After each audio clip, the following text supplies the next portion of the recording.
Mario Wonder added a few wacky forms for Mario, but what if we had more? Today, my friends and I made 15 brand new transformations with custom models and unique abilities. Our goal? To convince Nintendo to make an update for this game. Mario's first Wonder transformation turns him into the Firewalker. In this blazing form, Mario becomes completely immune to fire and leaves a trail of flames with every step. His firepower is so intense that even water can't extinguish his flames or his fireballs. And that's not just on the ground. When Mario jumps, his fire rains down, igniting anything it touches. Mario's first test is to melt 10 Goombas with his firewalking power. That means he can't just jump on them normally, but instead needs to find a way to burn them. Mario inches close to the Goomba until his spicy ground defeats it. Then he jumps up above these napping fungi to make spicy meatballs rain down. He continues through the course and finds ways to burn the ground and run away, tricking these Goombas to walk on the fire and burn themselves. He easily racks up 10 melted Goombas and clears the course.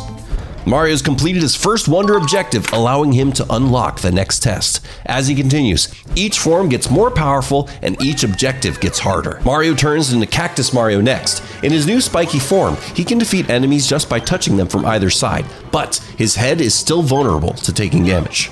His objective is to complete this KO arena in 70 seconds or less using his new Cactus abilities. That means power-ups are off limits and he needs to rely on his prickly skin or stomping enemies to do the job. Cactus Mario scurries through the first zone, bonking blocks with his head and poking enemies with his body. He's able to cling onto the poles with his spiky hands and climb up to slap the angry clouds with his belly.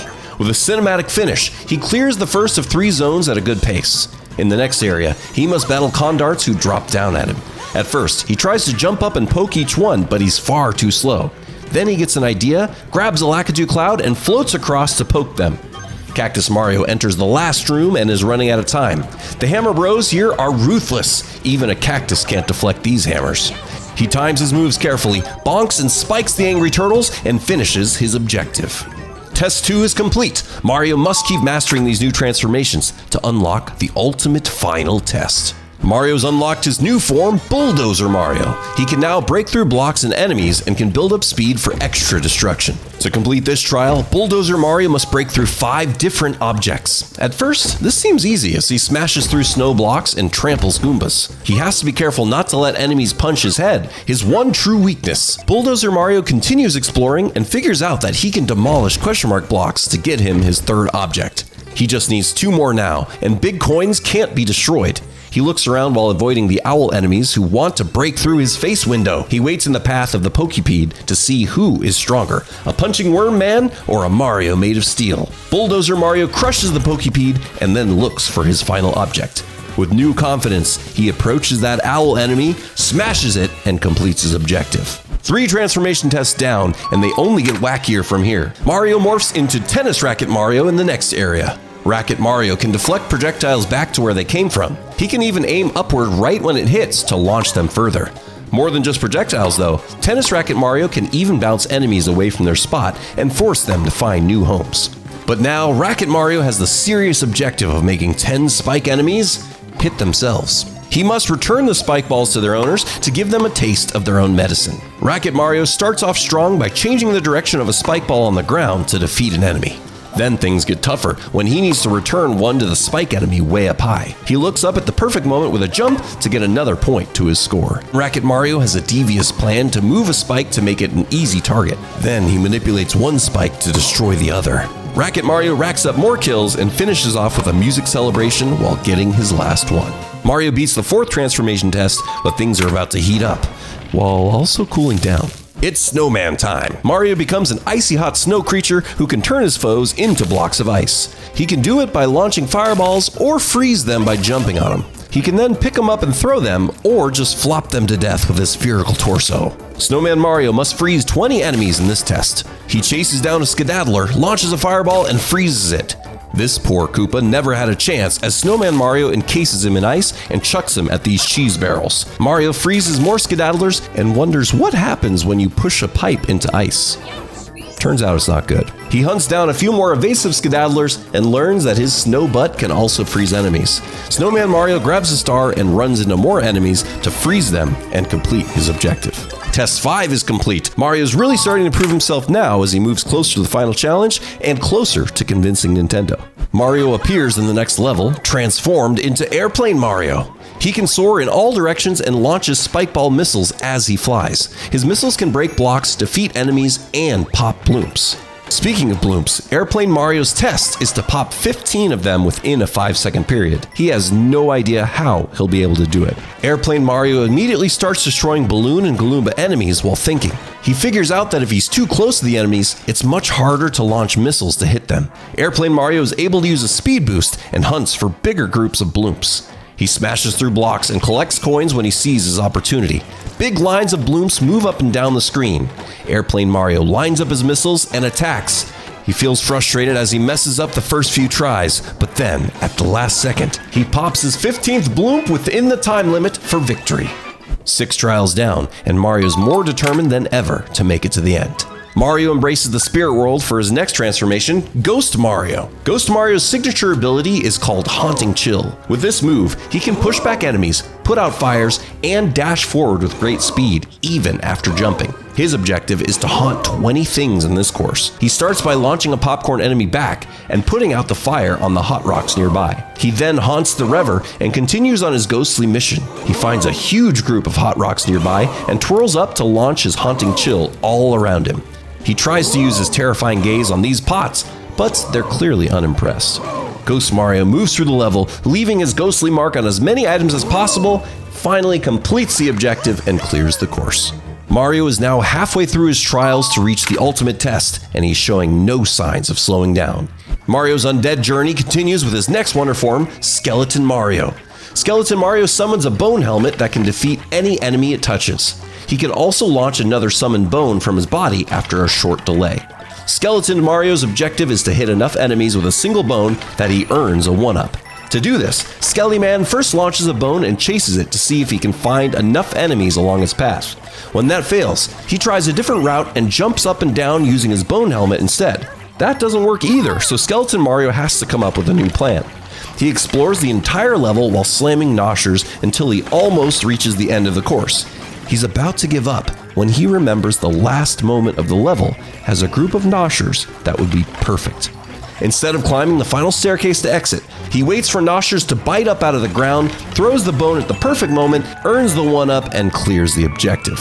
Mario's starting to struggle with these tests now as the objectives get more challenging. Still, he refuses to give up and pushes on to the next trial. Mario morphs into Tornado Mario for the next challenge. This gusty form moves slower but has a constant swirling wind around it that can launch items and enemies into the air. Tornado Mario also shields itself from rolling enemies by launching them up and over his windy body. For this challenge, Tornado Mario must escort an elephant apple power-up through the entire level. He's not allowed to eat it or let it disappear off screen, otherwise he must completely restart. Mario needs to avoid dangerous enemies and can still take damage if he holds on to an Armad enemy for too long. Pipes and pots block the path for the elephant apple, and Mario must move things out of the way to guide his power-up friend. If Mario places pots correctly, it can actually help the elephant apple turn around quicker and move towards the objective. Tornado Mario must move quickly and jump at the perfect time to get the elephant apple past the pit. Tornado Mario swirls to the end and helps the elephant apple achieve his dream of seeing the world. Trial 9 is a success as Mario moves to the last 4 before the ultimate test. Mario transforms into a familiar friend next. Kirby Mario can eat things like enemies and coins, and can even spit shells back out to destroy more foes. In this course, Kirby Mario must spit out 8 Koopa shells while he explores. He clears the first set of roller Koopas pretty quickly and jumps over the shell to not take damage. He's curious to see if standing underneath rolling Koopas still lets him eat one, and sure enough, he devours that too. Kirby-O wants to see if he can get a mushroom to grow bigger, but he ends up eating it instead and nothing happens. He still needs 4 more turtle shells inside his pink marshmallow mouth, so he keeps moving. Kirby backtracks to where he needs to go, eats more pink Koopas to spit out their homes, and wins the challenge. Mario can taste that final test as he moves on to the next trial. Mario's gravitational pull increases, and he becomes Solar Mario for the next test. In this form, Mario gains a variety of planets that circle around him as he can move in any direction. Each planet behaves slightly differently, and his goal is to use each one at least once. Solar Mario starts off and melts a Condart enemy with his lava planet. Then, he smashes another one with his delicious but deadly coins, both grape-flavored and original banana. He tricks some Condarts to stick their beak inside his block planets and pulls them to an area where the other planets can finish the job. The Hoppo planet bounces a Koopa to his doom, and all that's left is the blue fast planet. Mario tries his best to activate it, but the other planets keep doing all the dirty work. He backtracks hoping to find a victim, but keeps struggling. Finally, he's able to use the blue planet, which keeps the Condart stuck inside the ground forever, and then uses his other planets to defeat the enemy. Life is easy when you're a star, but let's see how Mario handles the next test. Mario appears in a new level as a stick of glue. Glue Mario sticks to the ground and can't move no matter how much he tries to run. The only way he can move is to jump and only move while in the air. When he touches any wall, Glue Mario sticks to it and never slides up or down. Glue Mario must stick to 5 different objects to win this time. The ground and walls only count as one object, but he needs to find 4 more. Mario carries on, bouncing forward for every movement. Glue Mario can stick to these pole projectiles spit out by the Bluebird enemies. Then he sticks to the side of a block to increase his stick object counter. He got the easy objects out of the way, but now things get trickier. Shells don't stick to him, and he's still able to climb vines normally. He keeps moving and finds trampolines that will make him bounce up, but for some reason, they aren't bouncy. Mario's glue ability actually makes him stick to it instead, and that brings him up to 4 out of the 5 objects. For the final one, he tries to get coins to stick to him, but can't, and then he remembers he can stick to the pipe for the 5th object and complete his mission. Luckily, Mario wasn't stuck on that test for too long, and he continues to the next trial. Hide your bread, because the next transformation is Toaster Mario. Unfortunately, this toaster is a bit broken, because whenever he jumps, fire pops out in an arc out of his head. Toaster Mario can't jump too many times, or he will explode. The objective is simple: just don't explode. That means Toaster Mario will have to get through the course with 30 malfunctions or less. He starts through the course only jumping when he absolutely has to. Luckily, the Snoodles will jump over him if he's patient enough.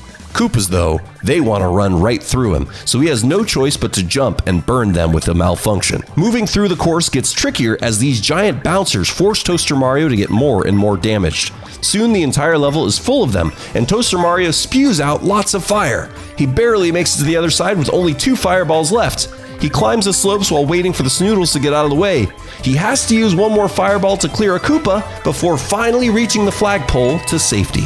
That challenge is toast as Mario approaches the final 2 tests. Relaxing Beach materializes and Mario morphs into a jellyfish. Jellyfish Mario has a zapping laser circling around him, and he can use bubbles at the right time to burn anything in the laser's path. When on land, Jelly Mario moves slow, but in water, he has much more speed and mobility. Jellyfish Mario must use his laser to melt through every pack of robbed enemy. He starts by melting a turtle to get a feel for it, then he taunts this flock of birds. He struggles with the timing at first, letting the robbirds escape over and over. The more he practices, though, the more robbirds he electrocutes. He defeats the first big pack, but needs to find more. He scours the level, finding laser-proof urchin enemies and painful fish until he finds the final pack. He immediately burns the first half of the flock, but the others fly away. Jellyfish Mario waits patiently, planning his next move. He clears all the robbers except 1, and he's starting to get desperate. He tries to attack with a regular bubble, but it doesn't work. Just when he thinks the last one got away, it flies back under him for revenge, and Jelly Mario zaps it 1 final time to finish the level. All of the new transformations have helped train Mario for the final challenge. The most powerful Wonder Form awaits, and this will be the last chance for Mario to convince Nintendo to make a new update for Super Mario Bros. Wonder. Mario appears in one of the hardest levels in the game, the final test Wonder Gauntlet. This time, though, he is Kronos Mario, a clock transformation with an oversized clock hand that rotates around Mario. If Mario jumps when the clock hand points straight up, he can slow down time for everything but himself for a few seconds. This form is so powerful that he can even use regular power-ups with it. Mario's objective is simple: get through the course without dying. He has only 1 chance.